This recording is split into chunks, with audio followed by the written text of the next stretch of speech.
Bonjour à tous. Alors c'est depuis la jolie ville de Genève. Là nous sommes au Jardin aux Roses dans le parc de la Grange que je vous fais un petit retour, un petit feedback sur notre participation les 9 et 10 novembre à un atelier très complet sur 2 jours sur le racisme systémique organisé par l'Union européenne.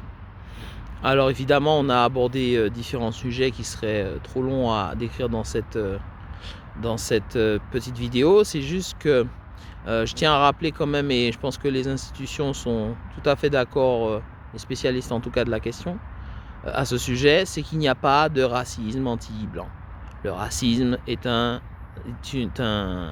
système qui est multisectoriel et qui par conséquent ne répond pas à la définition des simples insultes racistes, même si évidemment tous sont condamnables.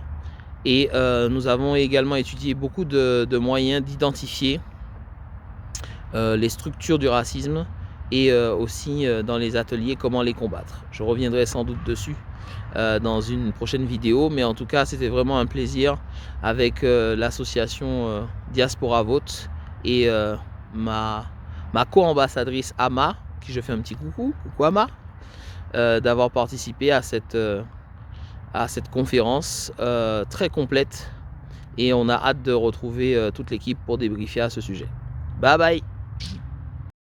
Alors une petite vidéo toujours depuis Genève, donc pour vous informer un petit peu de façon complémentaire sur la raison de notre participation à l'événement sur le racisme organisé par le Parlement européen. C'est vrai qu'on me pose souvent ces questions, qu'est-ce que tu fais, pourquoi tu voyages autant, etc. En fait, pour 2 raisons très simples. La première, c'est que en fait, il y a des événements qui sont organisés et dans lesquels la voix de la jeunesse martiniquaise doit impérativement porter. Quand il y a un événement de cette ampleur, par exemple, et que nous, on ne participe pas, donc ni Martinique, ni Guadeloupe, ni Guyane, ni Réunion, ni personne, ben en fait, les instances internationales sont amenées à penser que tout va bien. Et on sait bien que ce n'est pas le cas. Spécifiquement sur la question du racisme systémique, donc notre participation a surtout consisté à parler de la question Béquet, de la question des réparations, de la question de la pollution des terres et de cette responsabilité-là, d'une forme de justice climatique également, parce que c'est le vrai sujet, la justice climatique aujourd'hui qui passe au premier plan. Et donc de tout ce qu'il faut mettre en place pour en tout cas tenter d'endiguer la situation, ou en tout cas qu'elle ne se pérennise pas.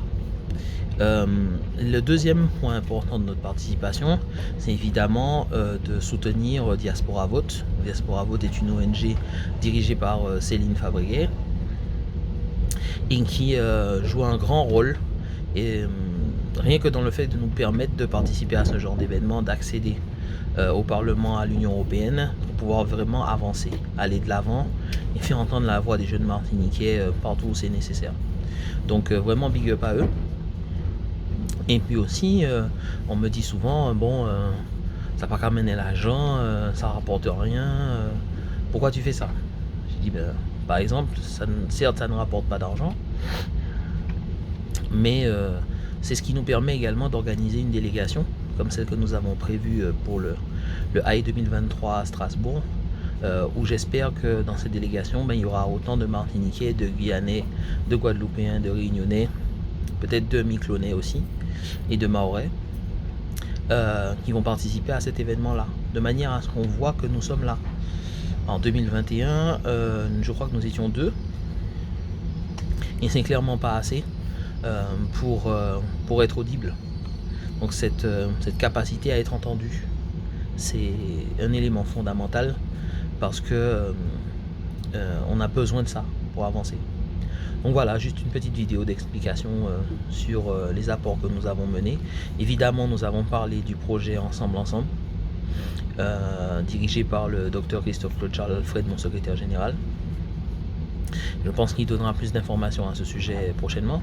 Mais aussi, on a parlé du boccantage, cet outil stratégique qui nous permet de prendre la main. Mesdames, Messieurs, votre attention. Donc c'est ce qui nous permet, c'est cet outil stratégique qui nous permet d'aller de l'avant et surtout de nous impliquer directement dans les politiques publiques. D'ailleurs, en 2023, nous allons faire un premier bilan de mi-mandat stratégique sur la façon dont les choses se mettent en place, et ça pourra servir de modèle à d'autres pays, à d'autres jeunes, à d'autres organisations un peu partout en Europe. Donc encouragez-nous et apportez des critiques constructives à ce travail-là. Mais en tout cas, on en fera une description très détaillée dans les médias prochainement. Donc à bientôt, et on reste connecté, on continue à voyager.